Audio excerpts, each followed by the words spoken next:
the director of finance saying to me, "You're just a waste of resources and money."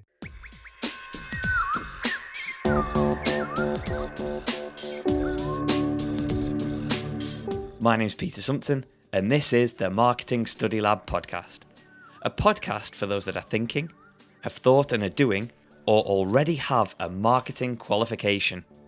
But there's a little bit of something for everyone, as we cover a whole host of marketing topics. I chat to some amazing guests, each one a superstar in their own niche. And if you have a burning marketing question already, or after this episode, get in touch. We'll chat it through. peter@marketingstudylab.co.uk, or find me on LinkedIn. The link is in the show notes. If you'd like to leave a review on iTunes, this will really help others find this podcast and spread the marketing word. Now let's get on with today's episode.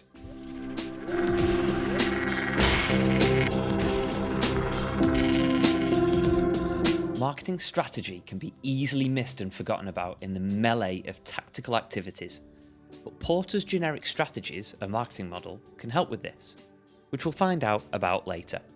But first, let's meet Richard Forshaw-Smith, a sales, marketing and communication specialist for RFS Marketing and Communications. Richard has held a number of senior positions within and working for businesses in the public sector, so he's in the perfect position to talk us through the nuances of this industry and how the heck we should be marketing within and to this industry and companies in it.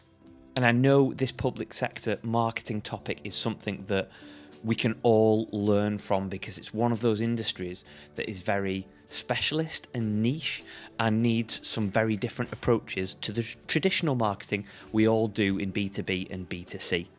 It can be very specific, and Richard will go into a lot of detail on this, which I can't wait to share with you. But as always, we need to start with a singular question, a topical question. What kind of topical question could I start with this week? Got it. Richard? Brexit. Yeah. Yeah. Don't begin. Don't let me get me started on it. I tell you what. From a business perspective, I'll put it this way, rather than my personal opinions on it. But from a business perspective, it's been really interesting and difficult for lots and lots of clients. Just the uncertainty. So most people are just like, let's get on with it. Yeah. And yeah, like you say, it's the uncertainties. Who knows? Moving on to bigger and better things. What's the story that's brought you to this stage of your career as sales, marketing and communication specialist at RFS Marketing? So I started out my career as a journalist, like many people in marketing, I think. I was a reporter on evening newspapers and then into the nationals a little bit. Then I worked in specialist trade magazines. And from there, because the pay wasn't great in journalism, I sort of took a sideways step into PR and communications.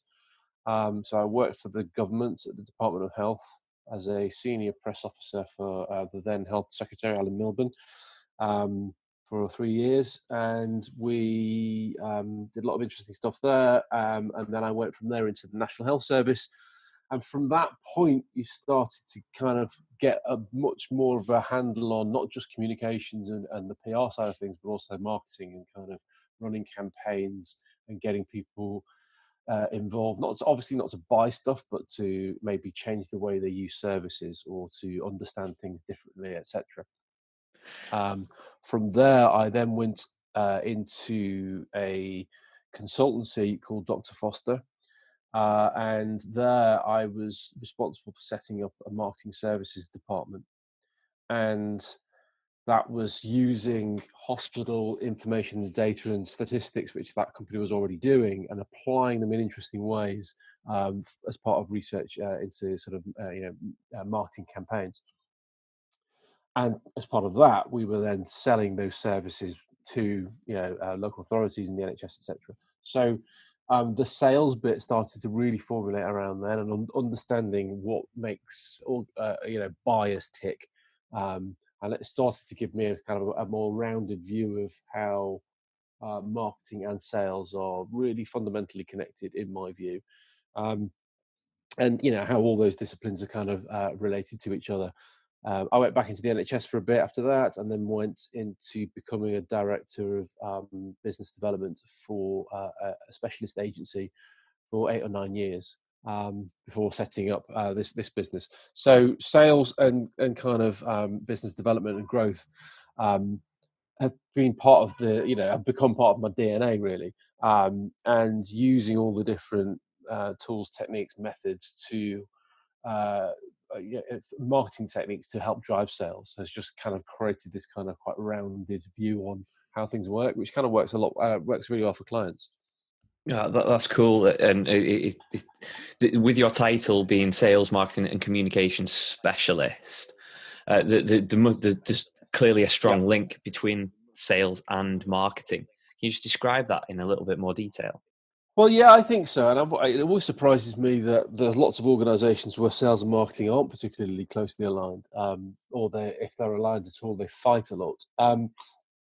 But yeah, I think the importance of the two disciplines is really, really strong. Obviously, one feeds the other. One can't exist without the other. Well, certainly sales can't really exist without any marketing work, because they need you to generate leads and awareness in the sector and the target audience and so on. But they can't work. They have to work. They are interdependent on each other, because sales are out there. They'll be meeting people. They'll be understanding what what customers are looking for. They'll be often they merge into kind of account management roles as well. So they'll be seeing how products and services are being delivered on the ground, and what they can upsell, what they can cross sell, and they need to have an input into marketing strategy and sales strategy, both sides of the disciplines. So they're really interdependent on each other. But like I say, it really surprises me how often sales and marketing aren't really thought of together. And one of the things that we always do here, working with new clients, is to kind of work through a marketing strategy for them, which is very, very clearly, explicitly linked to sales and growth. If that's what the vision and the objective of the marketing is, and it tends to be, then it's like actually sticking a number on that and making sure that it's really clear how that's delivered and how that's achieved through the marketing process, and what everyone's role is within that in terms of delivering it. Yeah, it sounds better than both departments fighting anyway. Well, you'd be surprised how often there is conflict between departments like that, which comes usually down to just poor leadership. But that's where people, sales will blame marketing for the quality of the leads that they're getting, but that's usually just whinging salespeople. And we've all been there at some stage in our career.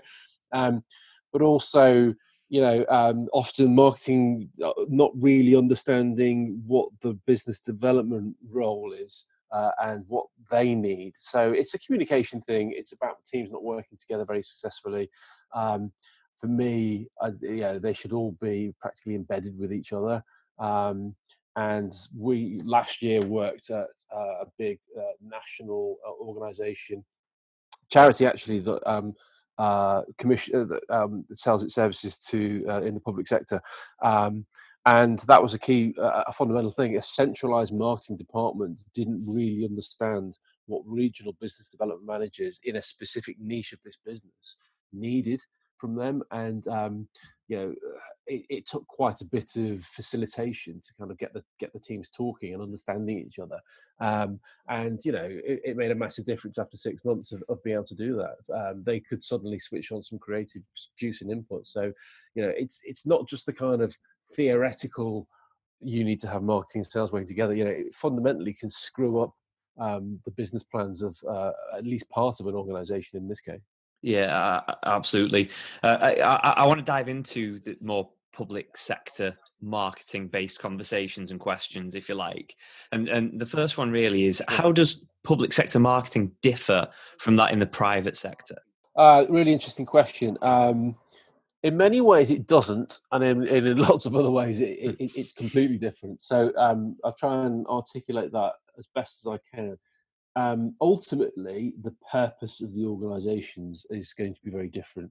Um, so that's usually the fundamental big issue. The reason for a local authority and what it does and is, and its objectives, and how your marketing and engagement and communications strategy is achieving those objectives is going to be fundamentally different to, I don't know, a manufacturer or a tourism company or something.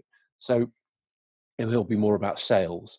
That's a fundamental issue.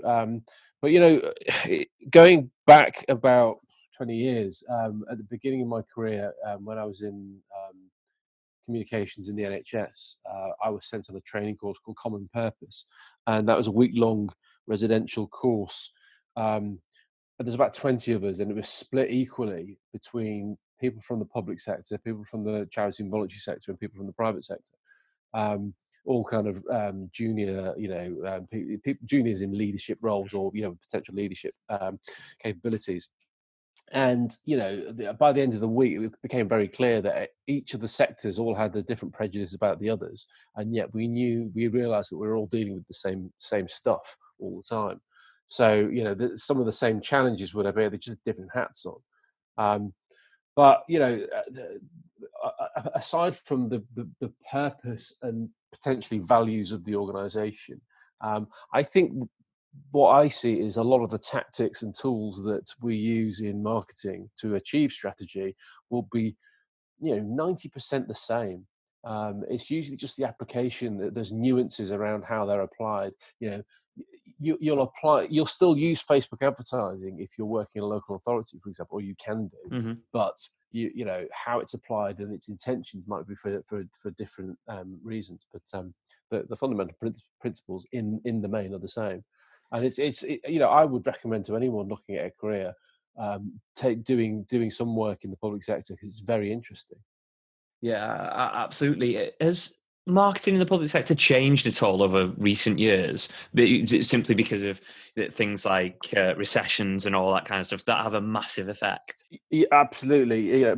Marketing has changed a lot in the public sector over the last. I mean, okay, the public sector it's a very enormous beast. Mm. Obviously, governments and big departments have been using marketing campaigns for decades. Clunk click. Pretty much any public information campaign. You can, is a marketing campaign, um, and so even small scale local authorities, NHS, public health departments, the police, fire service, all of these organizations have definitely certainly over the last 15 years really started to dial up the skill set in terms of better quality public communication.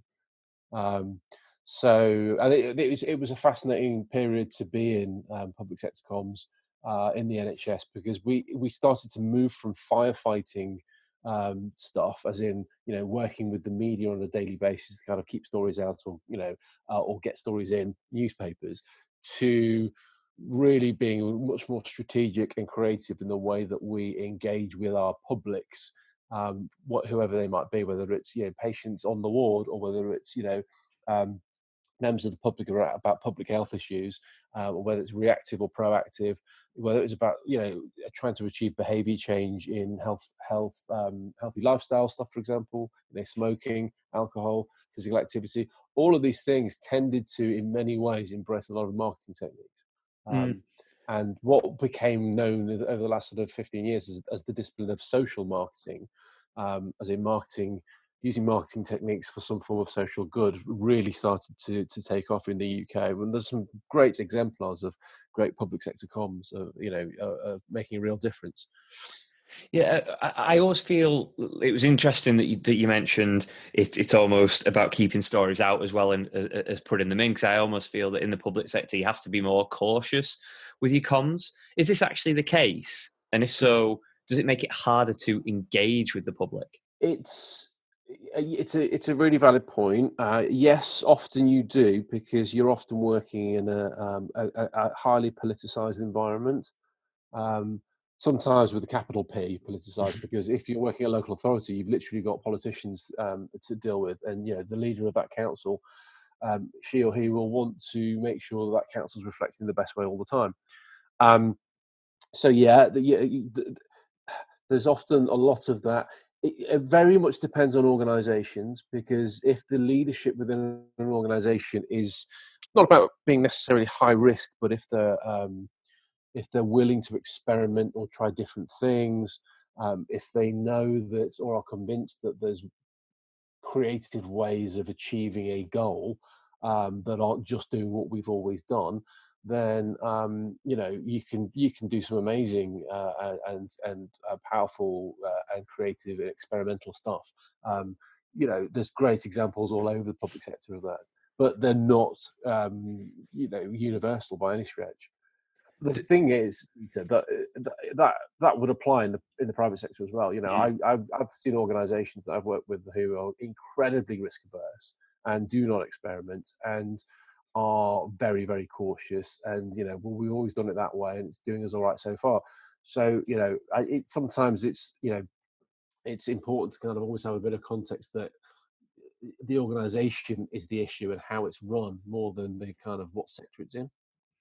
It's interesting you should say there's some really good examples. The one that sticks out to me is I think it's Change for Life, and it's got these different coloured characters with a yellow background. And I think it might purely be because when I used to see it, and I don't see it as much now, but when I used to see it, it was so distinctive and different that it just did not look like it felt like it was going to sell something to me. At first I thought it was Jelly Babies for obvious reasons, but I suppose it was the colouring and the messaging. It felt like it was going to sell something to me, and then to find out it didn't was like, well, that's really interesting. It's just about, come on, you need to be a bit fitter, you need to look after yourself a bit more.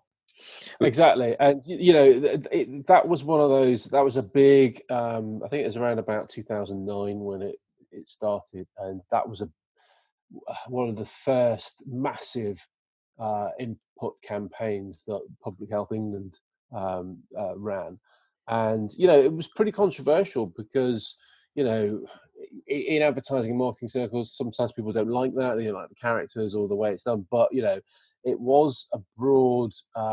It had to have a broad reach. It had to have a kind of quite simple message, which was something along the lines of "Eat well, move more, and live longer."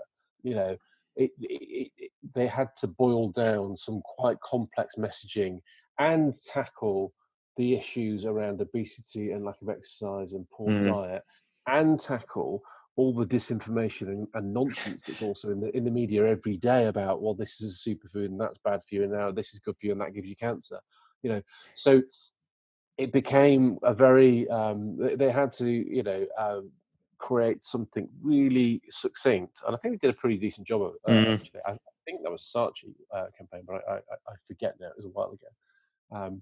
But yeah, and it also had to speak to a target audience that was about a sort of middle income family with children in the sort of, I think, 5 to 11-year-old kind of bracket was their key thing, because that's where they knew if they got as even small amount of change there, it would have a beneficial impact going forward, as opposed to they didn't need to do a campaign to target the chronically obese or seriously ill. Sure.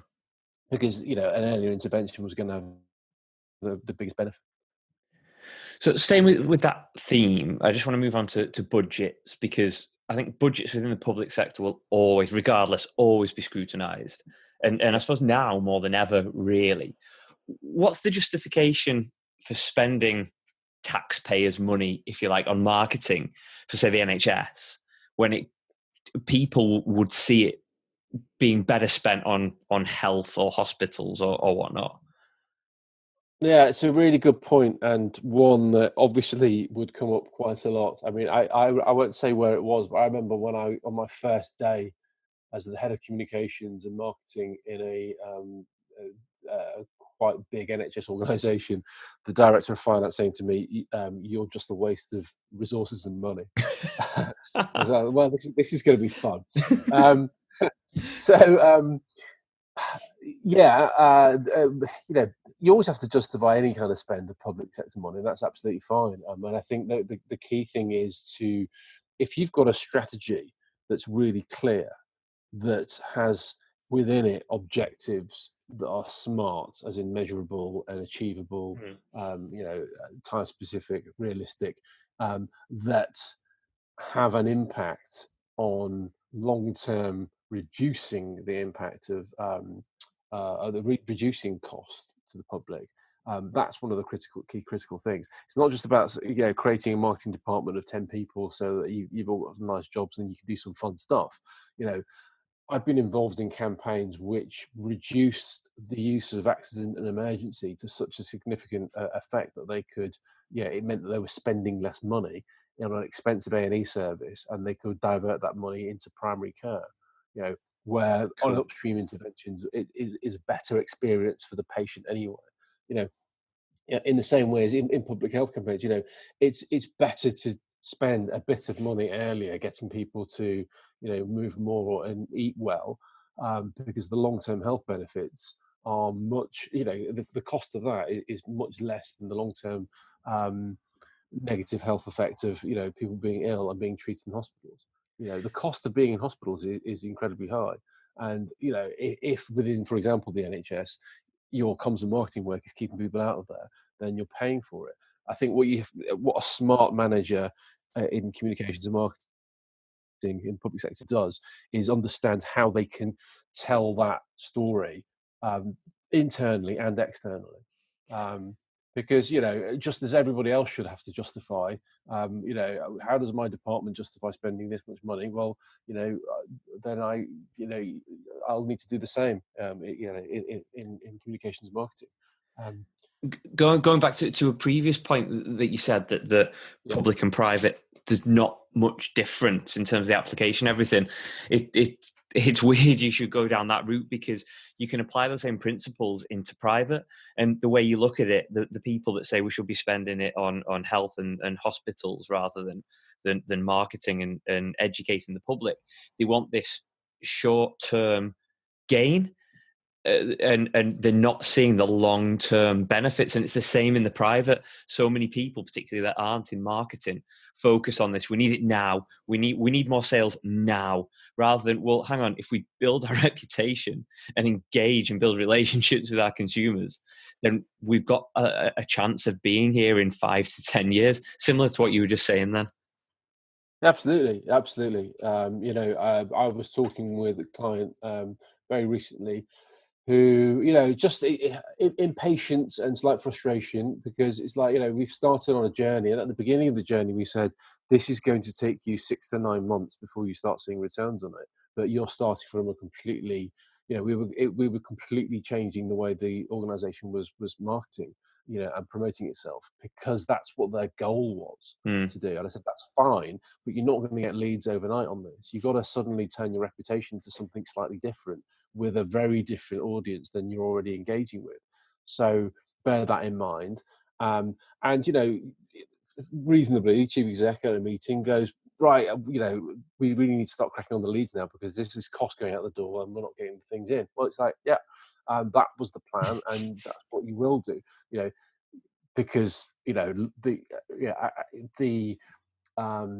the target audience and the proposition to them was way higher in value and way higher in profit margin. So the plan was solid. It just needed to kind of hold the line a little on it, and keep marching forward into the machine guns. But yeah, absolutely. It goes back to that thing around leadership. Often this isn't about what is the organization, it's about who in the organization is pushing this forward, and how kind of radical, or how brave, or how risk averse might they be. Yeah, absolutely. When we think of public sector, or certainly when I do, I always think of it on a national scale. But as with any market, there's always these local nuances that you get and you have to take into consideration. how do you balance the two effectively? Because I can imagine people seeing it as whatever they see on TV or whatever's going on as Parliament, but potentially some council in the Northwest has a very different budget to what is a people may foresee their budget is because of what, for example, a prime minister might have said. Oh, absolutely. There's always this, and it's different with different governments, of course, as well. So, um, back in the early noughties, there was very much a narrative nationally of huge amounts of cash going into the public sector, um, and to be fair, there was, but working in a local level, in, for example, the NHS, it was still challenging. You could say, well, I think the government line at the time was, within a few years that there had been 20,000 additional nurses recruited into the NHS. Well, by the time you took that as the front line, I think it meant one for a city or something. It's just you do have to manage that, and in big organisations like the National Health Service, then uh, there is a kind of slightly centralized element of it, and then a very localized element of it, and they sometimes pull in different directions. So there's stuff you'll be doing locally that you'll still have to make sure that people know about elsewhere. Local authorities have a lot more autonomy than that from government, and obviously fire and rescue services similarly don't have to do, and police forces don't have as much reporting up the line, for example. But there's also a lot of disparity between those organisations, because going back to that other point, it depends on the leadership, and it depends how they value communications and marketing. If the chief executive of a police force really understands the value of communicating, making sure his staff and the organisations know what it's doing, but also that the public are in support of what they're doing via good communication marketing tools, then they'll bound to be just investing a bit more in it. There's no set amount that they have to do, so it's up to them. So if they're into it, they'll put more money into it. So if somebody's listening that is getting, if someone's listening that's getting really excited by everything that you're saying, and why wouldn't they? And they were thinking of going into public sector marketing, what advice would you give them? To go for it. Absolutely. So, I mean, what I would say to anyone in a career is go to all sorts of different places. Have a go at public sector communications. It's a great environment if it's the right place. And I've got a lot of really, really good experiences there. I know a lot of people who work still in public sector and have really enjoyed it. I know a lot of consultants who support people in public sector. Because there's always a bit of additional pair of hands or capability that they need. There's really interesting challenges. They're just different types of challenges, and if you're exploring a career, then having an experience of the client side of a big in-house team, or even if it's a small team, but there's a big organization to kind of communicate with. It's just really interesting, great challenges, and you'll meet some great people in there as well. Excellent. Kind of want to go into it myself now. I should be able to get a commission. Yeah, I know. Yeah, absolutely. If anyone lets me know that they have gone into public sector marketing, I want 5%. Yeah, absolutely. Yeah. Well, I'll cut that bit out of the recording actually, and we'll go 2.5 each, I think. Anyway, right, fair enough. Are you ready for some quick fire questions? Yes, go for it. Yeah. Cool. Name one must-read business book. Okay. One. Okay. I really like Blue Ocean Strategy by blimey, I forget the author's name. It's a Harvard Business Review book, but it's very good. I'm not being very quick fire, am I? But yes, that's worth doing. It's a really interesting way of comparing your organisation with others in terms of understanding how competitive you could be. Cool. What was the last thing you Googled? I think it would have been the chicken pie recipe that I made for dinner tonight. I love it. Brilliant. And very nice it was too. I had leek pie. How bizarre. Anyway, I I know had leeks there. well. Oh, look at that. Marvellous. I know. Serendipity. Google's always watching. What is your most used app at the moment? Which is app. Yeah. On my phone, well, I tell you, on my phone, I've discovered it's certainly Facebook because it's absolutely caning my data. It turns out when it's running in the background. So Oh, I'll be addressing that shortly. I use a lot of apps, obviously through work, but I, certainly, well, Facebook's going to be an obvious one. Business Manager as well, if you count that as an app. Running. At the moment we're running 22 different company Facebook accounts and wow. ads on top of that. So we always have to be using their products. Wow. What would be a one tip for people who are studying? One tip I tell you what that would be, definitely keep focusing on the theoretical side of things. But keep an eye on trends and what's changing and what's happening going forward. Whether that's about different ways of doing Facebook ads, or that might be about, hey, we really need to start understanding TikTok, or I don't know. But just abreast of changes, because it changes bloody quickly, and sometimes you can suddenly find yourself really having to catch up, or you kind of miss the boat. You don't have to you don't have to know every detail about everything, but keeping an eye on stuff, and if you think it's worth getting more into, then go for it, because at a stage in your career it'll start to become about being a niche expert in something, and that's kind of useful. Sure. Yeah. If you could tell your 10-year-old self one thing, what would it be? um 10-year-old me, bloody hell. Okay, that would be 1994. Um, I would say, don't worry so much, I guess. Although I was probably worrying when I was a bit older than that, but around 10 years old, yeah. And also, I think at that age, I had already started thinking I wanted to being a writer or a journalist. So I'd probably say, yeah, just keep going, because you'll do that. Excellent. Final question, Richard. If people Yeah. want to get in touch with you or find out more about your company, where should they go? Yeah. Instagram is at RFS_Marcoms. Our Facebook is RFS Marketing, or you can find our website, which is rfsmarketing.co.uk. Richard, thank you so much for joining us today. It's been an absolute pleasure. Really fascinating talking to you about all things public sector. Thank you very much. I've really enjoyed it. Cheers.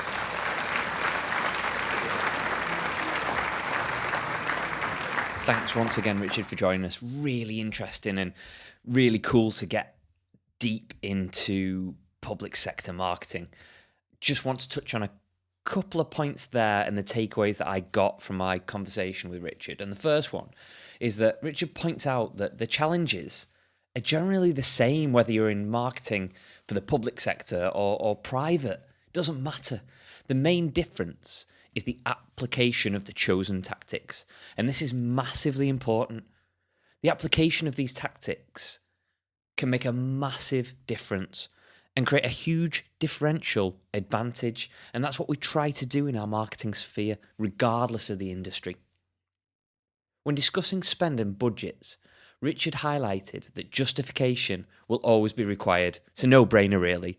And that happens wherever you are a marketer, wherever you play your trade. Pretty much in anything. In your home life as well, you're always going to need to discuss budget and spend. God, I know that. Sorry, anyway. The more important element to focus on is setting objectives that have an impact for the public. This, in turn, will have an effect on how much you have or need to spend. So let's take a look at an example. So promoting health benefits, if this is done correctly, it should and will reduce the need for hospital care over the long term and thus cut costs of operations. And that is marketing in action. Boom!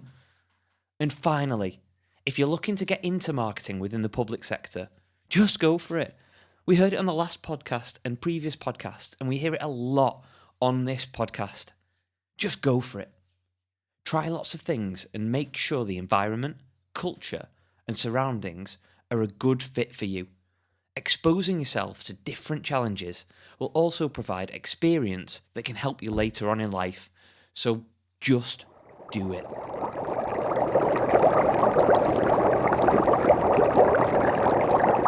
And finally this week, we go on to our top tip, and that's to look at some more marketing theory and Porter's generic strategies, which was created by Michael Porter in 1980. So what is this model, and why should we be considering it to help shape the strategic direction of an organisation? To break this down for you, Porter suggests 4 business strategies that can be adopted depending on a number of variables, such as what type of organisation you're discussing, its marketplace, and its competition. What is really highlighted by this model is whether a business should look for a strategy that is to go niche and narrow or take a broader stance. So let's review each element individually. The first strategy is cost leadership. With this strategy, the objective is to become the lowest cost producer in the industry by traditionally producing en masse to achieve economies of scale. One word for you? Primark. Okay, here's a few more. Larger supermarket chains, Tesco, Asda, etc., etc. They do this. The second one is cost focus. Here, a business seeks a lower cost advantage in just one small or a smaller number of market segments, a niche if you like. Think Pepsi and so many other soft drink companies use this to their advantage because they're just focused on the soft drink market. A large niche, granted, but a niche nonetheless. The fourth strategy is differentiation focus. This is similar to cost focus, although a business will look to differentiate itself within a niche target market segment, utilising some form of differentiation that appeals to a small audience. For this, think Lush or Body Shop for their ethical stances. Very, very niche and differentiated within their marketplaces. The final strategy is differentiation leadership. This is almost the role reverse of differentiation focus, as a business targets a much larger market, yet it still looks to maintain an advantage by differentiating across a whole industry. It is still all about positioning the business uniquely to meet those criteria. An example here, the final example, would be McDonald's. No one offers what they offer, and they do it on a large scale to many different sets of customers. So to summarise, what Porter's model allows us to do is provide clarity around a marketing strategy in terms of the overarching direction that a company should move towards. There is no right or wrong answer here, just different strategies, each one with positives and negatives. So what is your overarching strategy? Implement it and be happy in your marketing.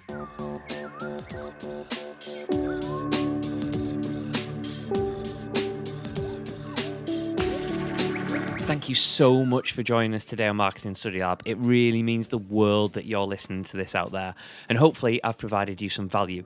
If you're looking to know more about what Marketing Study Lab does and is about, go to marketingstudylab.co.uk or get in touch with me personally, LinkedIn, Facebook, Twitter, or feel free to email me at peter@marketingstudylab.co.uk. Happy marketing.